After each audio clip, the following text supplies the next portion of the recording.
Assalamualaikum warahmatullahi wabarakatuh.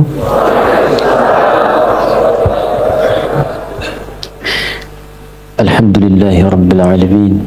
Wassalatu wassalamu ala rasulillahil karim nabiyyina Muhammadin al-amin wa ala alihi wa sahbihi ajma'in wa ba'd. Ya ibadallah, usi nafsi wa iyyakum bitaqwallahi faqad faza al-muttaqun. فلا تموتن إلا وأنتم مسلمون. فقال تعالى يا أيها الذين آمنوا اتقوا الله حق تقاته ولا تموتن إلا وأنتم مسلمون. Jemaah sekalian, alhamdulillah kita masih diberikan kesempatan dan kemampuan oleh Allah Subhanahu wa taala untuk mengisi hari-hari kehidupan kita sampai dengan waktu duha ini.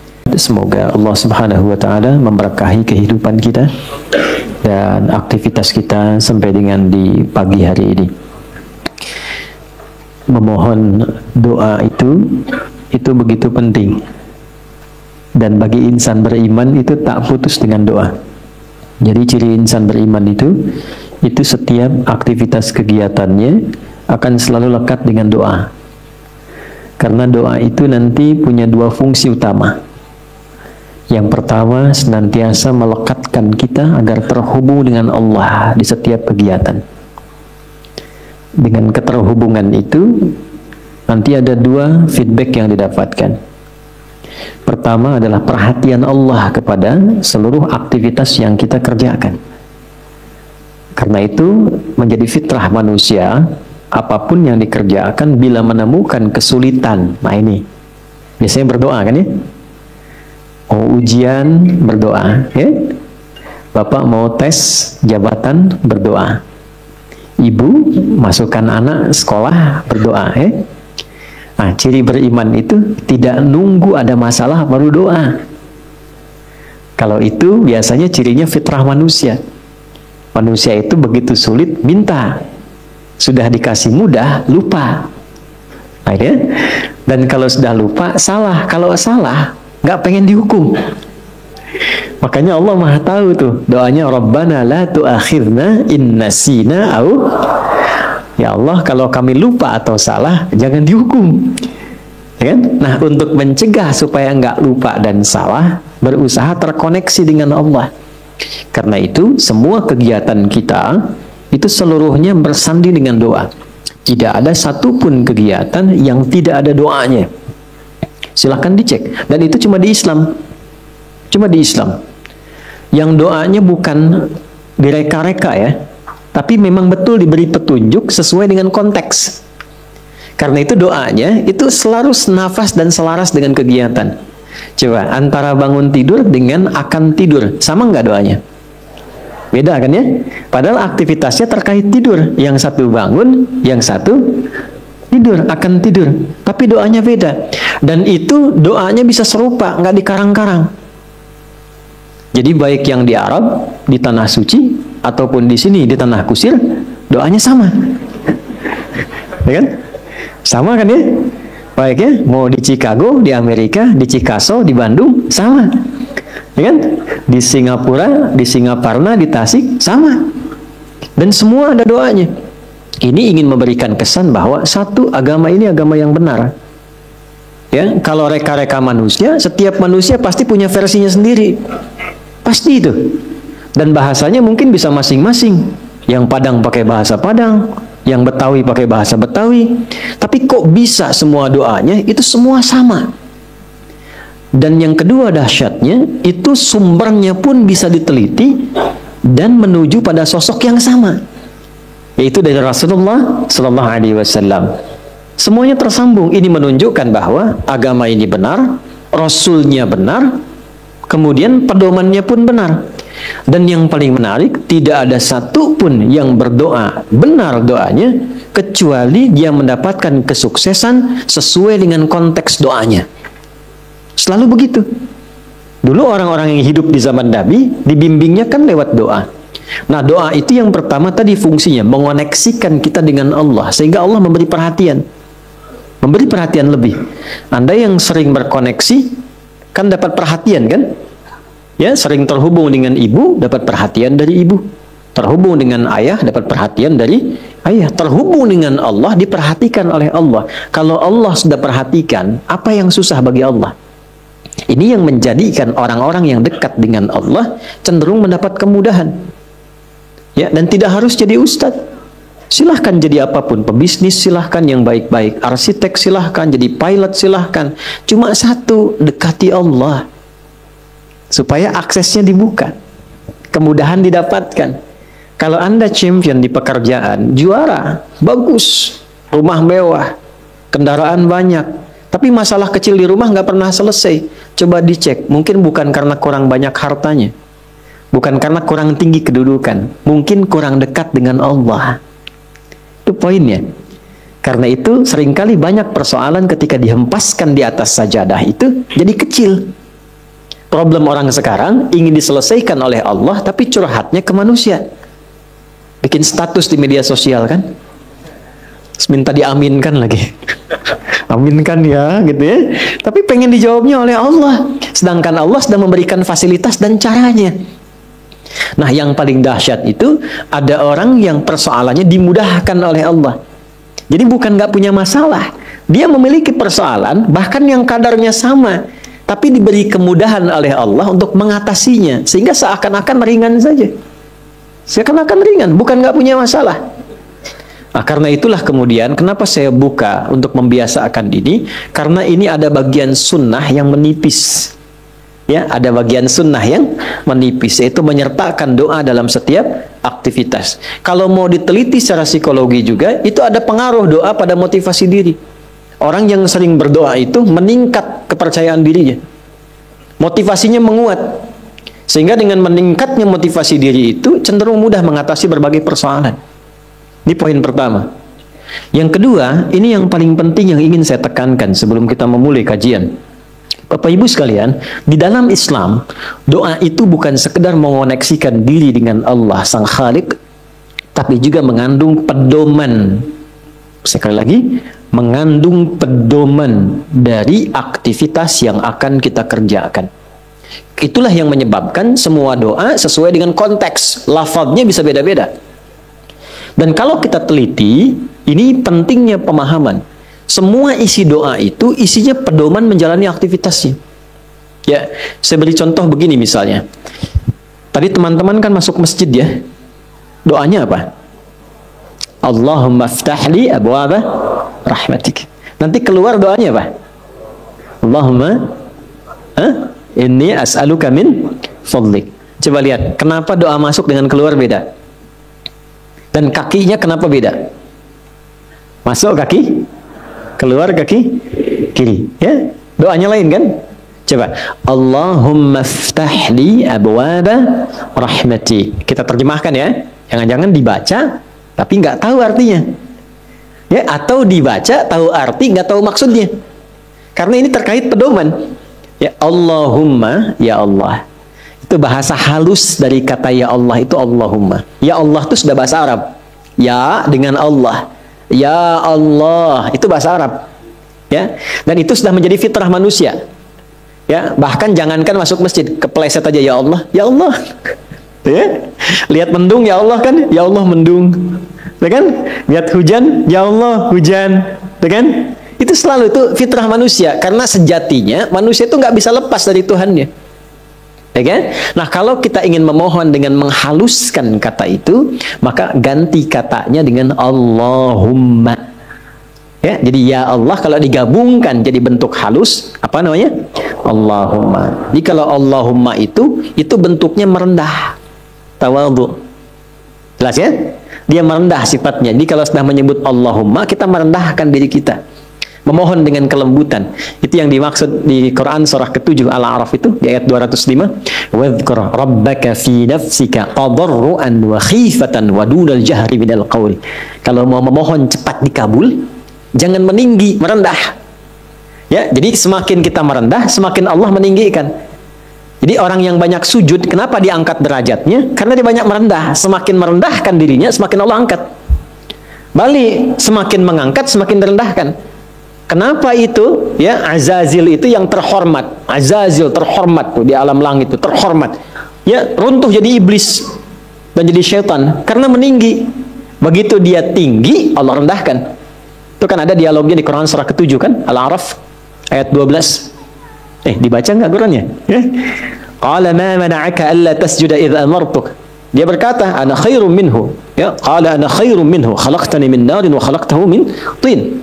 Allah menyampaikan, kenapa engkau tidak mau hormat kepada Adam ketika aku perintahkan? Bukan masalah sujudnya, nggak penting sujudnya kata Allah. Yang penting itu yang perintahkan saya. Kenapa nggak patuh? Maka iblis mengatakan, ya saya lebih hebat dibandingkan dengan Adam. Bukan levelnya yang dicipta dari tanah mesti hormat kepada yang dicipta dari api, mesti hormat kepada yang dicipta dari tanah. Maka ketika dia meninggi, Allah rendahkan. Ya. Dan ketika seseorang merendah, Allah tinggikan. Maka dari itu, kalau ingin berdoa cepat dikabul, maka merendahlah di hadapan Allah. Jangan membawa ketinggian, merendah. Mohon dengan kelembutan. Maka ketika masuk, Allahumma ftahli abwaaba rahmatik, kita merendahkan diri kita. Ya, kalau Bapak Ibu mau cek, coba jalan-jalan ya, napak tilas ke jejak masjid-masjid dibangun di tempo dulu. Itu ada masjid di Cirebon yang dibangun Sunan Gunung Jati itu pintunya sedikit dikebawahkan tuh. Coba kalau cek ya, kalau nggak percaya.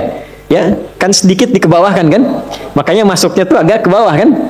Itu sudah ngasih pelajaran. Jadi orang dulu itu pelajarannya simpel, nggak banyak ceramah, tapi langsung dipraktekkan. Kenapa? Di antara dasar pemahamannya, filosofinya, itu menerapkan konteks ini. Masuk dengan merendah, masuk ke rumah Allah kok meninggi. Ya kan? Walaupun Anda pejabat, punya kedudukan, punya harta, tapi statusnya di masjid hamba Allah. Ya, terlambat ya belakangan, jangan ngotot saf pertama. Ya.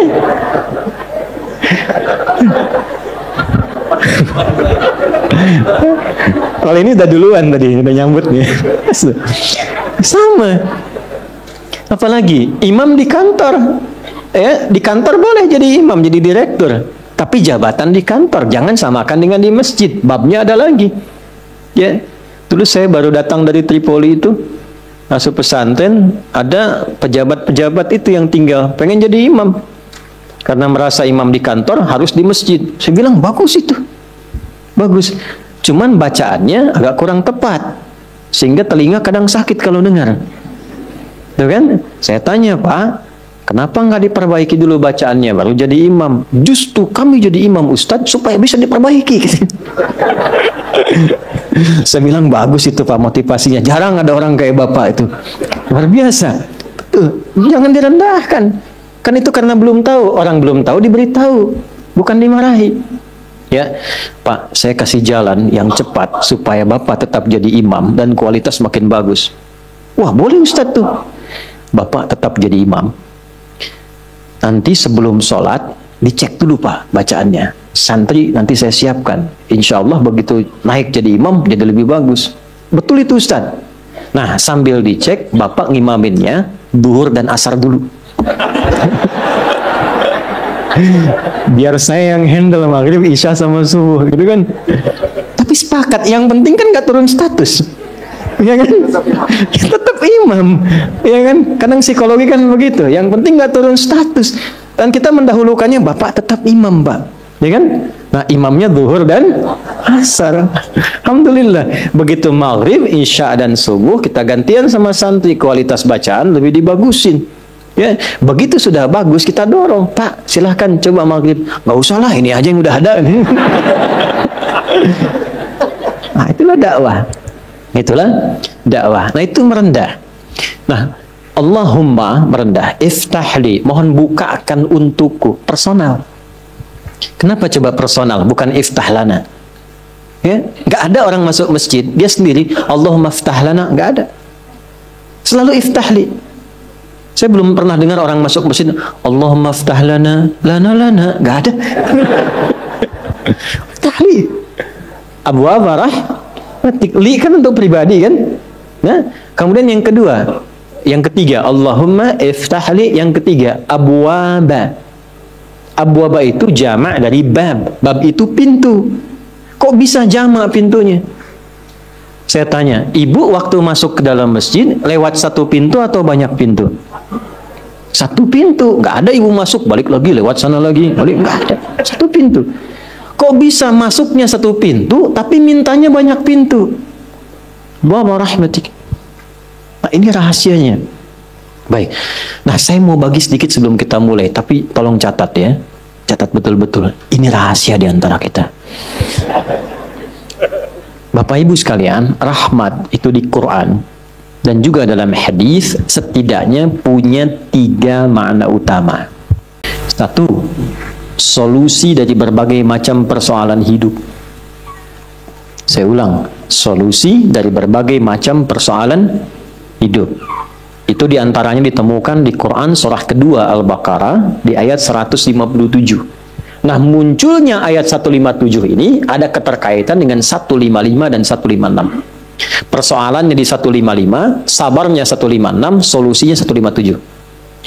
155, walanabluwannakum bisyai'im minal khauf wal ju' wa naqsim minal amwal wal anfus wath thamarat wa basyiris sabirin. Sabarnya 156, alladzina idza asabathum musibah qalu inna lillahi wa inna ilaihi raji'un. Ayat 157-nya, ulaika alaihim salawatum mir rabbihim wa rahmah ulaika humul muhtadun. Ya. Baik. Rahmat yang pertama, solusi dari berbagai macam persoalan kehidupan, baik kegelisahan. Jangan dikira yang hadir di sini tenang semua. Ini walaupun wajahnya kelihatan senyum-senyum, hatinya ada yang gundah. Ada yang baru ditolak saat mau lamaran, mungkin kan? Lamar kerja maksudnya. Ya. Ada yang mungkin sedang kesulitan di rumah tangga, pengen dapat ketenangan, khauf. Gak bisa dihindari. Tadi aja kan udah lihat-lihat jam nih, Ustaz datang nggak gitu kan? Padahal saya secepat mungkin bisa ke sini tuh. Ya nggak singgah di rumah, cuman ke kantor ganti pakaian langsung ke sini. Hampir nggak tidur saya semalam itu. Alhamdulillah. Ya, tapi kan yang khawatir Anda. Wal ju' kan ada yang lapar. Awal-awal dari subuh ke sini sarapan aja belum kan? Lihat-lihat yang jualan nggak depan kan? Itu gak apa-apa. Wa naqsim minal amwal, ada yang mungkin baru kena musibah di kantor. Proyek misalnya, ada yang nggak lulus, ada utang belum dilunasi, cicilan masih nyari solusi. Ada yang demikian. Wal anfus, ada yang sakit, mungkin kerabatnya datang supaya cari wasilah, Allah kabulkan doanya. Ada yang ngejar ustadz supaya minta didoakan, ada. Wat thamarat, itu kalau buka mushaf diartikan buah-buahan. Itu sebetulnya bahasa kiasan, cara bacanya, memahaminya dengan balaghah. Kalau baca terjemah nanti kurang nyambung. Kalau buah-buahan berarti yang diuji cuma tukang buah, tukang sayur tidak. Ya, itu cara bacanya pakai ilmu balaghah, pakai majas. Maksudnya apa? Kalau buah itu kan didapatkan, dipanen saat mulai pertama kali merawat benih kan? Nanam, dijaga dari hama, tiba-tiba besoknya mau dipanen, malam-malam diambil orang. Antum yang ikut tender, kualifikasi antum yang jelas, tapi pengumuman orang lain yang ngambil. Itu maksudnya. Ada orang-orang yang kehilangan sesuatu setelah dia berusaha keras mendapatinya. Harusnya dia kok yang dapat orang. Saya mau tanya pada Anda, biasanya kalau situasi begitu pelariannya kemana? Tuh. Ya, dan cari yang paling kuat kan. Doa itu kan yang bisa memberi solusi kan. Doa itu kan minta. Nggak mungkin minta pada yang diduga nggak bisa ngasih. Dan puncak pemberian itu pada Sang Maha Pemberi, yaitu Allah Wahhab, pemberi tanpa batas. Nah, Allah memberikan tempat-tempat spesial yang kalau minta hati lebih khusyuk. Beda antara minta di kendaraan di rumah dengan di tempat ini. Tempatnya lebih tenang, saat masuk saja suaranya sudah lain, aura sudah beda. Apa nama tempatnya? Masjid. Makanya Bapak Ibu masuk masjid ini rasanya sudah lain. Dengan rumah sendiri tenang mana dengan masuk masjid? Masjid. Masuk rumah semewah-mewahnya, tenangnya nggak sama dengan masuk masjid. Begitu dibuka tenang gitu. Insya Allah. Baru masuk kalau punya masalah kadang-kadang sudah terasa dalam. Nangis kan sholat 2 rakaat. Nyender ke tembok, tidur aja. Ya, tenang. Itu. Dulu di Jepang dulu begitu, ada cerita, kawan saya sedang cerita itu, kan tingkat bunuh dirinya tinggi karena stresnya tinggi. Ternyata kaya itu tidak menjamin bahagia. Maju tidak menjamin bahagia, kan negara maju. Tapi indeks kebahagiaannya belum tentu didapatkan maksimal. Bunuh dirinya banyak, Pak. Saya pernah lewat satu tempat itu yang tiap hari selalu ada 1 sampai 3 orang bunuh diri di situ. Itu masih biasa, Ustaz. Ada satu tempat X lah, saya tidak sebutkan, ya. X. Itu tiap hari mayat bergeletak di mana aja. Sampai akhirnya wali kotanya punya ide, tapi ini nggak harus ditiru. Nyari solusi yang belum kedapati. Dibikin satu tempat di lokalisasi. Kalau mau bunuh diri di sini aja. Waktunya diatur. Jam 9 sampai jam 11, jam 2 sampai jam 3. Kalau lewat situ datang, tunda besok. Diatur. Ya. Ini kisah nyata. Satu kali ada orang kemudian pengen datang ke situ ketemu sama orang Islam. Mau kemana, Pak? Bahasa kita lah, bunuh diri katanya. Jam berapa? Jam 1. Ini kan belum. Belum. Ikut saya aja dulu. Takut terlambat nih. Bener. Takut terlambat. Nanti kalau Anda merasa rugi, saya ganti apapun itu. Akhirnya ikut. Begitu ikut dibawa ke masjid, ya Allah. Dibawa ke masjid. Itu cuma duduk tunggu di luar, sedang ada pengajian. Duduk, begitu masuk, duduk, ketiduran. Tidur, selesai pengajian, dilihat lagi sama yang muslim ini, kok enak banget tidurnya. Ya kan? Tidurnya mau dibangunin nggak enak, sampai lewat lah batas bunuh diri itu. Karena lewat gak enak, dibangunkan, bangun katanya, wah bangun kan.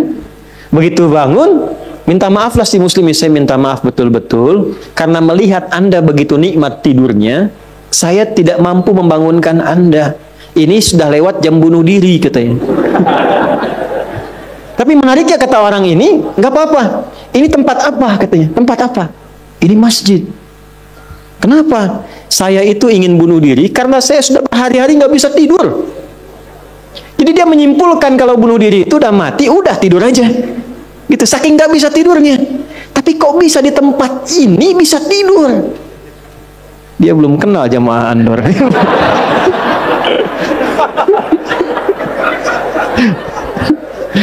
Tidur. Maka diperkenalkanlah dengan masjid. Masjid. Masuk Islam, Pak. Asyhadu an la ilaha illallah, asyhadu anna Muhammad Rasulullah. Itu cuman numpang istirahat samping masjid, masuk Islam.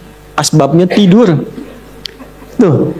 Orang ketiduran masuk Islam, habis masuk Islam jadi rajin. Ada orang sudah muslim. Masuk masjid banyak tidurnya. Ya. Ayo bangun, bangun. Ya. Baik, itu satu. Jadi ternyata, kenapa yang pertama rahmat? Karena Allah tuh maha tahu.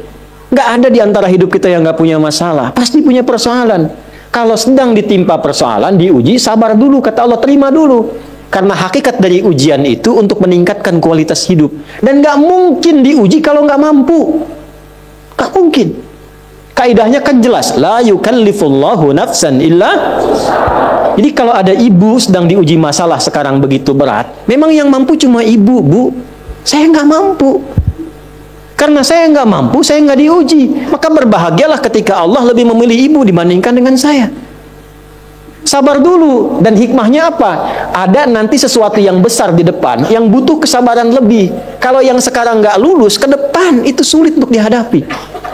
Karena itulah ditingkatkan kualitas terima dulu, tapi kan nggak usah lama-lama. Ya kan? Allah maha tahu itu. Jangan lama-lama, terima dulu. Datanglah kemudian mohon solusi. Kemana datangnya? Masjid. Maka dari itulah ketika masuk, Anda mengatakan Allahumma ftah li abwaba rahmatik. Di antara itu minta solusi. Makanya ketika masuk merendah, sholat 2 rakaat, begitu sholat, mintalah sesuai kebutuhan Anda yang dirasakan pada saat itu. Itu fikihnya.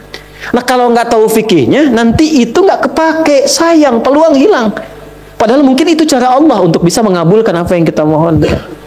Jelas? 1. 2, itu ampunan dari dosa yang sudah berlebih.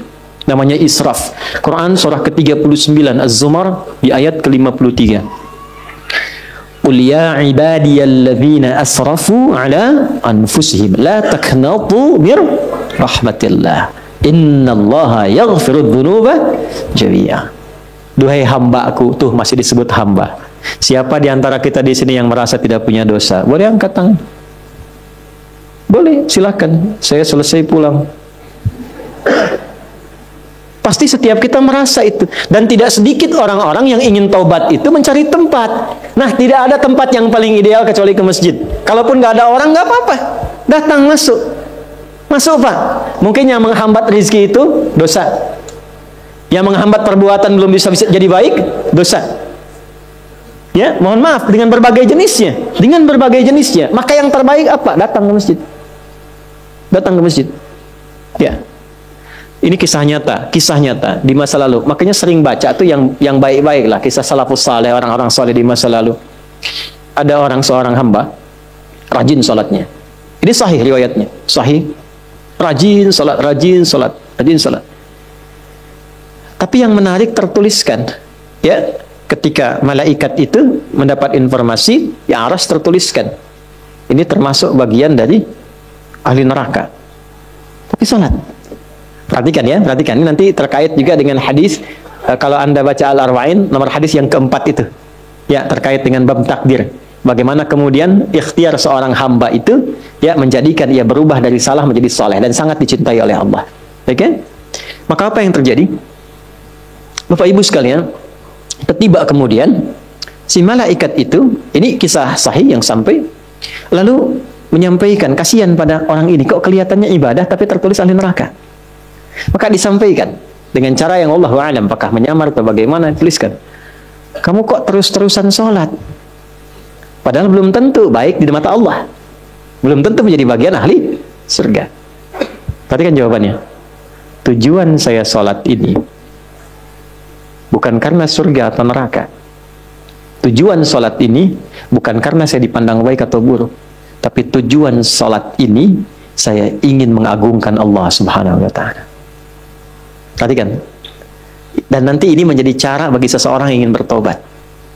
Jadi kalau ingin bertobat, tobatnya ingin benar, carilah perhatian Allah.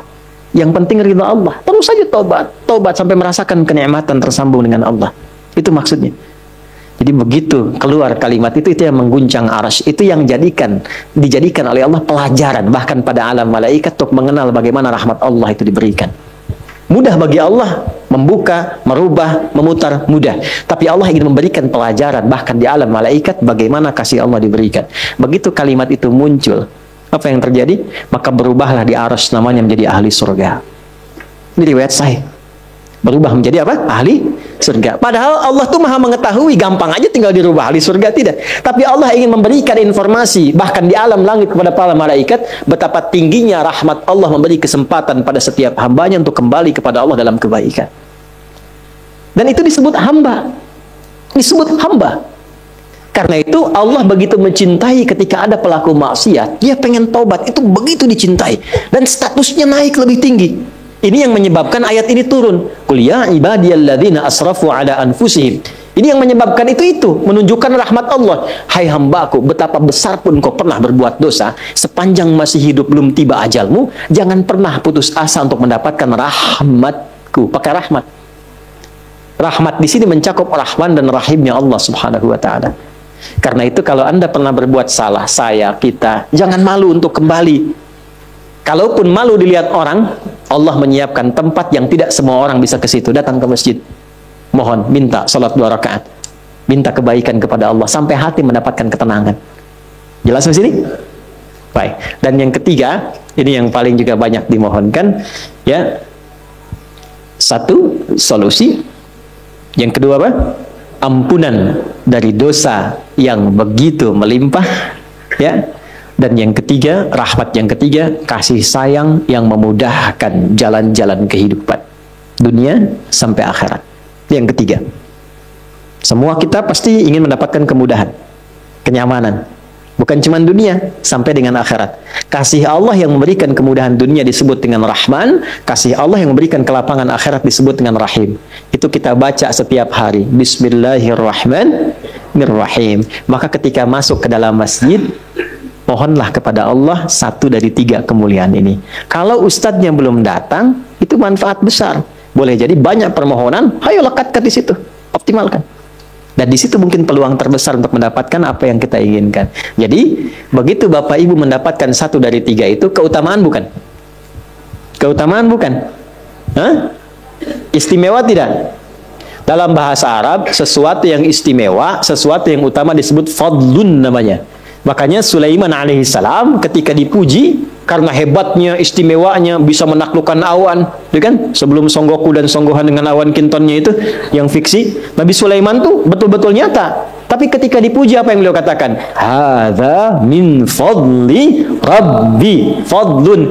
Itulah sebabnya kalau bisa jangan dulu keluar sampai merasakan rahmat Allah ada dalam diri kita. Begitu keluar, Anda keluar dengan kaki kiri dengan mengatakan Allahumma inni as'aluka min fadli. Ya Allah, saya ke masjid seperti apa yang Kau perintahkan, saya datang.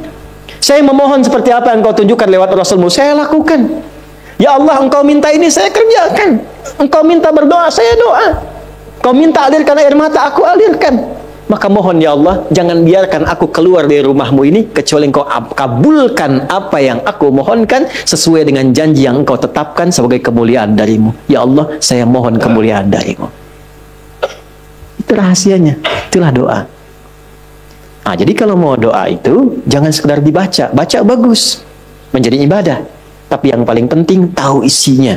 Sehingga itu bisa merubah diri kita jadi lebih baik. Makanya beda rasanya. Antum kalau tahu makna segitu aja, itu Masya Allah dalam sekali. Keluar dari sini sudah beda rasanya. Dan yang paling penting, ini baru muqaddimah. Kita belum mulai. Belum mulai. Jangan nangis dulu, belum selesai. Belum mulai kita. Tapi kan enak gitu ngaji begini itu. Karena apa? Dapat sesuatu. Nah itulah Islam. Jadi Islam itu bukan salihun tapi muslih. Bukan hanya sesuai dengan eranya, tapi memberi solusi dari setiap keadaan yang dilalui. Punya tata nilai.